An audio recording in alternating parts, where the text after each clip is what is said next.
everyone. Thanks so much for being here and welcome to Beyond the Algorithm. This is part of We Are Social's Global and Digital Summit, and I'm Gigi Ouf. I am the Vice President of Celebrity and Influencer Marketing at We Are Social here in the U.S., and I get to work with an incredible range of creators, some just breaking through, others who've really built communities that shape culture around them. And what I've learned over and over again is that success isn't just about reach. It's really about resonance. And people don't want more content. They want to see connection. And that's the space that these amazing creators are owning right now. So the creator economy has grown up.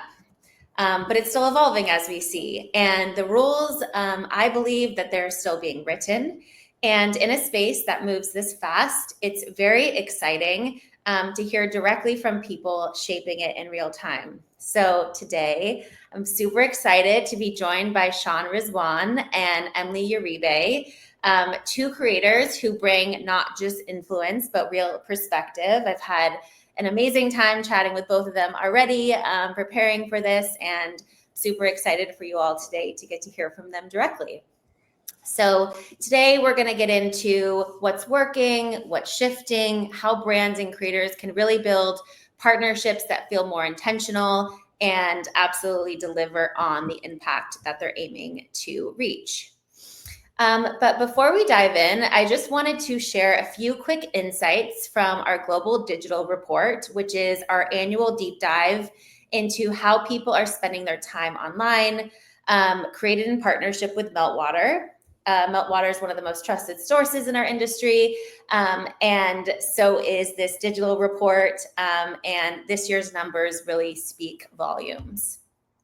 So this year, influencer marketing rose 14% in the past year, bringing the global total to 35 billion. And nearly a quarter of all social media users follow influencers or social experts. And that is a number that jumps to over 30% among young women 16 to 24. So yes, the audience is there. The influence is real. And today's conversation is really all about how we make that influence meaningful for creators, for brands, and for people that they're reaching. So super excited to dive into it. Are you guys ready? Yes. Yep. Awesome. Amazing. So the kind of first thing I wanted to talk about today is what creators actually want. So that's why I'm super excited to have both of you here. Sean, thanks for joining us all the way from Paris, and Emily, we're on the same coast here in LA. So I think the pain point here is brands not understanding how to build real mutual beneficial partnerships. So Emily, I'll start with you, and Sean, please jump in. But I wanted to kind of ask you how you feel, like what makes a brand partnership feel really good for you? Yeah, I think for me, just from the start, communication wise, when they actually listen to me, a lot of the times brands kind of disregard any concerns and immediately want to jump into just signing a contract, which is just unrealistic. You have to make sure that there are concerns on both ends that are being addressed. And I think when a brand listens to what I have to say, when they listen to the vision I have for whatever kind of deal they want, especially in times where we're shifting from platform to platform, it's really nice for them to address what I think is concerning, and then I'll listen to whatever they have to say. Love it. Sean, what about you? Totally. To add on to that, I think the inbox, you can get, tens, hundreds of emails a day from all different brands. And I think what stands out to me from like a brand that I probably wouldn't work with to one I would work with is if there's some care in the way they communicate, like in the email, like especially the first outreach, showing, they've watched my content or they have, a specific idea in mind for my page. They do some of the work, like this brand can fit into your content like this. And not only that, kind of like what Emily said about being open-minded and willing to work with me and, hearing my ideas, and not just like, we have this creative brief and we have these talking points and we just want you to say XYZ, because at the end of the day, we're the creators. So like we know our audience and they should, some sort of trust that, we can provide our own ideas. And I think that at the end comes out to a better product. Yeah, I love that. I was going to say, what should the subject line be? Like, what's going to make you open the email? Maybe not the subject line, but like the first like few sentences, like, you just don't want to read it. It's like copy paste, like Yeah, no, totally. sent that to everyone. Sometimes a pitch is like really just streamlined and you're like, where did you get, like, who thought of this one? Because it doesn't entice me. So I want it to be a little like, oh, it has to get me. Yeah, totally. I guess that kind of answers the next question I was going to ask was like, what kind of, on the flip side, what instantly turns you off from like when a brand reaches out? I think, what you said, which is really interesting. I started my career in PR, and one of the things that they taught us was when you're reaching out to an editor to like have that personal touch of like, ask about their family. If you see that they, this was back in the day too, but even like potentially before, there was like everyone sharing their lives on social media, but like having that little instant like personal connection. So if it's like, notice that you were at an event and ask how you enjoyed Coachella, or if you did something like that, so I think, is it like those kinds of things? Or like, is there any other thing that instantly gives you the ick outside of just like a copy paste pitch?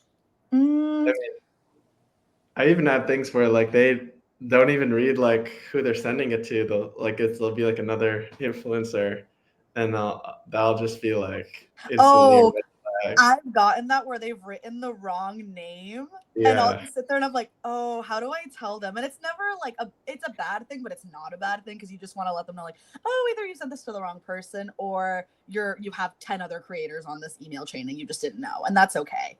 But right. I think like paying attention to detail is really important, whether it's an intern sending the email or someone at a desk. It just matters that they're aware. So I think the key takeaway here is like personal touch from the research. Yeah. Love it. Amazing. So I'm going to ask this, Sean, maybe if you want to kick this one off. Have you noticed a shift in how creators are thinking about brand work in 2025? Yeah, I think first off, there's just so many brands now, and I feel like creators all sizes are working with brands. So there's a lot of opportunity there. So I think that's the first thing is just no matter what size you are, you can, work with brands. So always it's an important skill to have no matter what size you are. And then in terms of the actual brand work itself, I feel like consumers are like used to the whole like, whether it's in like a YouTube video, like in the middle, you have like this video is sponsored by blah, blah, blah. So I think consumers like will like skip away or like swipe away at certain portions once they know it's an ad.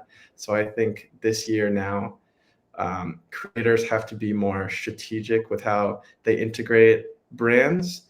And I think I've seen a lot of my contemporaries doing stuff like going the extra mile with the content, whether it's like maybe they film their usual content on their phone, and then for like a brand, they'll hire like a photographer, like a professional crew. And then at like a smaller scale, I mean, same thing, maybe it's not like a whole crew, but like, going the extra mile with putting more time into the creative or the scripting or working with the brand on the idea so that the content doesn't just feel like a cash grab or just like you just reading off some talking points, but like it's content that feels like elevated thanks to the brand. Right. So it's just like adding a little bit more. A little more effort for sure. A little bit more into it. I love that. Emily, what about you? What do you think? Yeah, I agree with what Sean said. I think elevating the content, going the extra mile is really, really important. And I think brands notice that too. With creators now, I feel like we're all realizing just how much we actually put into pop culture and how we carry pop culture through our content. So also staying up to date with what's trending. It's never shameful to look at what another creator is doing and, thinking, hey, how could I do that? Or how could I implement that into my content? So always strategizing how to fit in what's going on within the world as well. Obviously, again, platforms are shifting and people are always looking for the latest and greatest. But I think no matter what follower count you have, you deserve a seat at the table table, and brands should take that into account, because it's very important, again, that we're the ones that are pumping out content constantly, but you want it to have quality and you want it to be really good. Yeah, totally.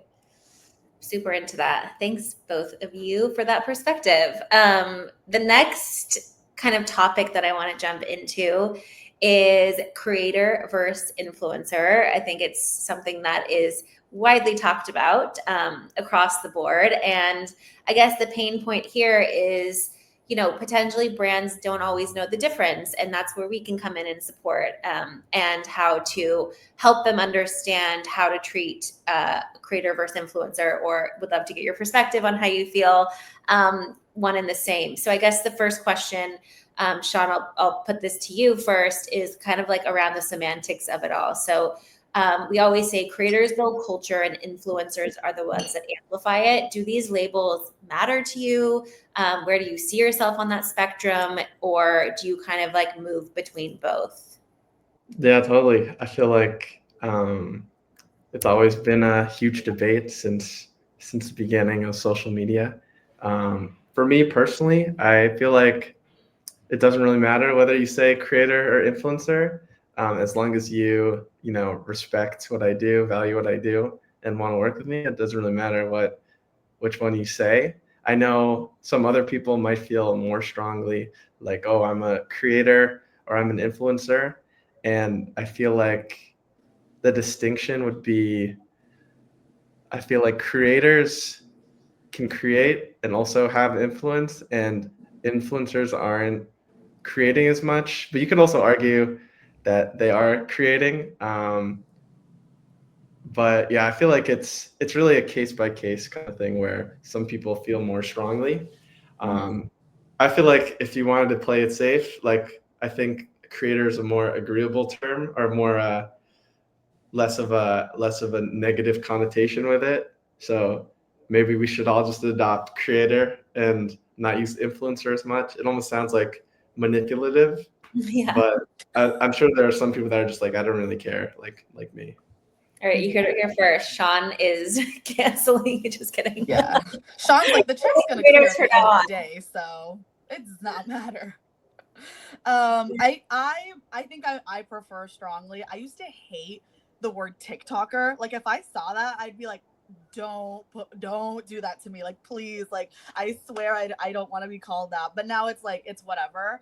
I prefer content creator personally. I think just because I just don't see myself influencing. Like, if I told you go see this movie, like, period, I hope you went to go see it. AMC A-list, like, cool. But if you didn't, then that's okay too. So I definitely see my audience seeing me more as a content creator, and as my content has been a little bit more elevated and I've shifted into spaces within entertainment that I want to create content in, not just create content for, I think content creator is a more applicable term to me.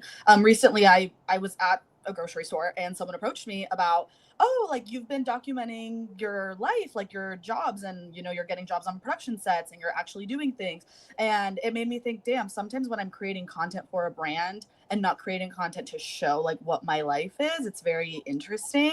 But I think for me personally, sometimes it's a bit more inspiration based when I get asked like content creator or influencer, because I'm definitely, from what I've gathered with my audience, inspiring people to like jump into entertainment versus influencing them. Love it. And Emily, to that point, what do you wish brands understood about your role? Yeah, I think, and I mentioned this earlier, like, we're seeing trends in pop culture and we're creating trends and we're following trends, and we carry pop culture through our content. So I wish brands would see that we not only are there to like make a video for them, but we see everything happen live and in color. We see everything happen in real time. So when we're creating a video where we're real time posting, or we're posting a little bit later with a trend that's a bit older, I hope they know that we are aware of what's going on in the world and we're not just there to like follow a brief. Right. And Sean, do you feel like brands, you have a very specific, type of content that you create that you're kind of known for. Do you feel like brands ever box you in or approach you with outdated expectations of like maybe something that you used to do in your content and now you've kind of like evolved it? Like, what are your thoughts around that, Emily? I'd love to hear your perspective on that one too. Yeah, totally. I feel like my most notable thing I'm known for was something that happened like 4 years ago. There was this trend on TikTok where I would go up to people with headphones, specifically in New York City, like strangers, and then I'd just be like, "What are you listening to?" And I sort of popularized that trend. Yeah, you And did. then ever since then, I feel like that was probably like one of the biggest trends that I've been a part of. And now my content is kind of a little bit different, where I do more like interviews, still interviews, but interviews with musicians and random people. And it's more like a game show where we'll like talk a little bit more in depth than just like what they're listening to. Um, and sometimes brands will reach out wanting stuff similar to that. And sometimes brands, they'll want stuff like that. And then I just think it's important to, if you look at my page, it's like I don't do that as often. I mean, I'm still open to it, like something in that realm, but just not being closed off to just that one idea, but having some flexibility, similar to what we said earlier about Yeah. open-minded. I hope you know, like, I watched that happen in real time. You didn't popularize, you originated that trend. Like, I hope you know that. Truly, I hope you know that, because everyone now is like, or they're redoing it with outfits. Like, they're pretending to ask someone about their outfit. Like, Yeah, you yeah, really did that. Everyone saw that happen in real time. So, like, pat yourself on the back, because you Thank did you. that. It's crazy. It's crazy. I personally tend to box myself in more than brands do. I think because of the niche that I started in with the fake interview videos, I definitely see that as kind of an easier way out with some partnerships, or like, oh, watch me be pretended to be interviewed about the Ninja Crispy. Like, who cares? But like, it works for me. So I think sometimes I box myself in and I just try to take myself out of it. And again, it goes back to the point of like, there's no shame in looking at what other creators are doing and crediting where credit is due, or trying something new. So don't box yourself in and lean into what works. Try something new every partnership, because yes, that is a paid video, but you never know if it's going to pop off and create another mini series for you. I love that. That's awesome advice for creators and brands. I think that it's like really good for brands to hear, and creators to also be confident in like wanting to co-create with brands and stuff, and like being really vocal about what they think is going to work. Okay, awesome. So this next section we're calling it the fit factor. So I think the pain point here is finding the right creators, not just big names. And so the first question, Sean, I wanted to punt this one over to you, is that we hear this a lot, that brands struggle to find the right creators. What makes a good match from your point of view? I know we kind of discussed around like, obviously we talk about authenticity all the time. And, specifically for you, I saw you were just on the ground at Coachella with YouTube, and that's clearly like very in line with the type of content that you're creating. I saw you interviewed some girl and she said her favorite artist was Justin Bieber, and then her friend had to like help her out with all the titles. Yeah. I was like, she better have given her friend some of that money. Yeah, she knows her for sure. But yeah, like, what are your thoughts on like what makes a good match in terms of creators working with brands? Yeah, totally. I think you echoed kind of what I was going to say, that authenticity is important, whether it's authenticity for me. So it's like a product that I personally use in my life. That's like, I think number one is like, that'd be just like awesome for me to like, I use something and like the brand wants to work with me. It's like, there's no like extra brain power to be like, how does this fit into my content? Cause I already use it. Like a big partnership of mine is Sony headphones. Like I use that in a lot of my content already. So like them wanting to work with me, it's like, it's already part of the content. So like, that's like number one. But then authenticity also, maybe I don't use the product, but if I've heard it's good, or like I try it myself and I think my audience can get value from it, I think there's also a good fit there. I'm blanking right now on like an example, but like, any like services that, or like maybe like a giveaway or something that a brand wants to do. And I think there's value for my audience, then I think that can also be a great fit, especially for my content where I interview strangers. So a lot of the content, maybe it can benefit someone else, but not necessarily myself. And as long as it's a good product, I feel like it's still a great fit. You need a shoe deal, like running down the streets of New York City, chasing after people asking for Yeah. what they're listening to. For any shoe brands watching, Reach out. And then Emily, what advice would you give to brands who still think it's about follower count first? I mean, for me, I feel like the advice that I want a brand to hear is that Sean mentioned this earlier, but follower count really doesn't matter. I think brands should realize that people love a story and people love the come up and people love seeing someone partner with brands that they actively use, that they already have in their home. And it's really worth looking for those niche creators, because those niche creators will push that brand to an audience that you don't even know uses your products. Like, you never know who's watching or who's using something that you're already there. I was kind of using this analogy the other day. I actually recently spoke at University of Santa Barbara, and I was using this and I thought it was a really good one.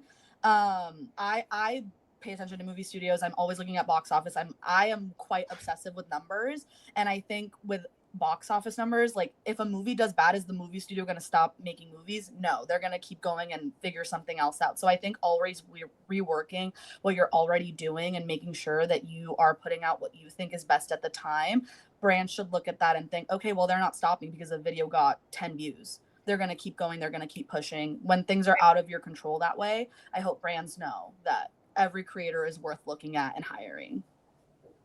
I love that, for sure. And then you said you're obsessed with numbers. So let's kind of talk ROI and metrics, because I know that that's a really big one, and something that as an influencer marketer and as someone on the brand side, helping to support brands and working with creators like you both, is something that we're really trying to ensure that is obviously part of every campaign that we do, and be able to provide as robust of reporting as possible. So want to talk about performance. A lot of briefs start with, we need performance and personality. So we're building campaigns that are insight led and creator first.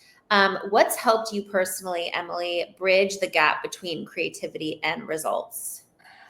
I mean, for me, I've just had to realize that, like, ebbs and flows are not personal. Like, if my video doesn't do well, that is not my problem. Unfortunately, it sounds counterproductive, because I've told so many other creator friends when I see them out in the wild, and we obviously, like, when we're together, we talk about our numbers or our pages. And I don't like looking at my metrics unless a brand asks for it. I think metrics for me just personally make me feel like I'm not doing that good enough of a job, because a video didn't get pushed into the algorithm, and the algorithm is ever changing. It's never the same. The algorithm is constantly pushing whatever it thinks it's best. And I think when your page specifically is known for a specific type of video, it can honestly push those videos further more versus introducing something new. The algorithm is like, I mean, it will push it because it has your name on it, but we don't know if it'll necessarily do well. So sometimes the algorithm can attack you, which is not my favorite thing. But yeah, I just have to realize numbers aren't personal. A brand asking for them is very normal. They want to see how the video did, because obviously it's for their product or for their brand or for their movie. But for me, I just sometimes have to put the numbers down, because I really, I cannot do it. Right. And Sean, to you, what kind of data or feedback matters to you as a creator? Like, is that something that you're looking at? Like, how do you advise potentially to brands if there's like any specific piece of data, if you're like, hey, on my videos, you should actually really look at the shares, or whatever that may be? Totally. I think first and foremost, when working with a brand, I'll ask them for their KPIs, like what they're looking for as like a successful campaign. I think that's most important. So then at the end, once I post a video, I'll see, like, did I hit those goals? Whether it's like people clicking the link in my bio, or it's views, or just like comments, or usually it's views. And then if we hit that, then I feel like that's a successful campaign. And then not only that, I mean, always I want to make sure that the content I'm putting out is really good and on par with whether there's an ad on it or it's just a regular video. So, I mean, every time I do a sponsorship, the goal is that I want it to honestly outperform a typical video, which it's definitely difficult when there's a sponsor, especially with like the UI and everything, and like, you know, you're kind of changing your usual formula. But yeah, I think hitting the brand's KPIs, and then if the video can perform, you know, views, comment shares, all that better than a typical video, then that also is a success. Totally. And Emily, what would you tell a brand that's still unsure? I mean, we heard the numbers and you guys heard the numbers in the beginning of this. I think it was like $35 billion in influencer marketing this year. So it's obviously not going anywhere. But what would you tell a brand that's still unsure if influencer marketing drives ROI? I think for a brand, I'd actually ask them a question. I'd ask them, what kind of creator are you looking for to drive this up? Because in my opinion, big creators being used to drive up views is a big trend. And I think when they look for those niche or small creators for these types of campaigns, again, people want to see a story, people want to see a come up. And obviously every brand deal depends, but I think take a chance on a creator that you normally wouldn't use or normally wouldn't hire for something, because it will make a difference and it will have expansive like views. Love it. All right, last section here. This is our kind of real talk industry gaps. And I think the pain points here are budgets, trust, complexity. So my first question is, what do you think brands are still getting wrong about working with creators? Either of you. Someone can jump in. That creators don't talk to each other, because I think a lot of the times creators, oh honey, I've compared numbers, I've compared net pay. Like, I will ask a creator, what did you get paid? And obviously that's between us, like I'm not going to give away numbers right now, but most of the time when I hear a different number, I'm thinking, was I not worth that much? Did I not negotiate that much? I remember I had one deal that ended up falling through. We had signed and then they went with a totally different creator and we had negotiated such a number. And I was like, I was so proud of myself. I was like, this is going to be so cool. Like, it's going to be big.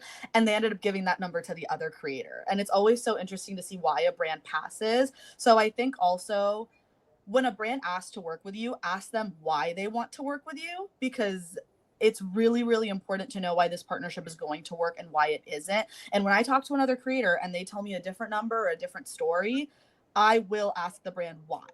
And they should also tell me why they want to work with me. Love it. Yeah. No, yeah, that's definitely a good point for sure. Creators talk. I guess the only thing I'd add is, yeah, I think brands should be prepared for the creator to push back on things. And I still think like some brands, they'll be like surprised that we would have our own ideas on how to do things. So just being prepared for that pushback, because I think ultimately it leads to a better product at the end of the day. And what are my next question was going to kind of be exactly that around, as an agency, we spend a lot of time educating our clients and brands and even legal teams around like making sure we're co-creating with influencers and creators. And there's always that there can be that red tape friction that slows the process down, right? And I think that's the hardest part when, let's say it's like a fast-paced campaign and we need to get the content quickly. So I guess my question here would be like, what is that red tape friction that either of you see that slows you down the most in the beginning of content creation? Or like, you both talked a lot about like wanting to co-create with the brands and making sure that they hear your voice. Like, is that getting on calls with the creative team? Is that like, what's kind of the best process? What do you guys like? Like, what's some advice you can give to brands and people advising brands? I like a creative call. I think it's nice to hear how a brand wants you to help them expand and grow their brand. And then at the end of the day, it's a partnership. So they're also helping me grow and helping me network to other brands. If a brand sees me work with like a cleaning company, oh my God, how do we get her in on this deal? Like, I had no idea that I worked with Ninja for their Ninja Crispy, and that campaign, I'd never done anything with food or any type of like equipment based content. So it was really nice. And then that ended up influencing a tequila deal that I got. So that's really cool. So I think for me, when a brand says like, we want you to grow with us and then you're going to grow outside of us, that's great. That's what I would tell brands. Love it. Amazing. So I guess last kind of thoughts here as we're wrapping up. We have one question. Let's get into that one just quickly. How do you push authenticity to brands who want to push their vision and process over yours?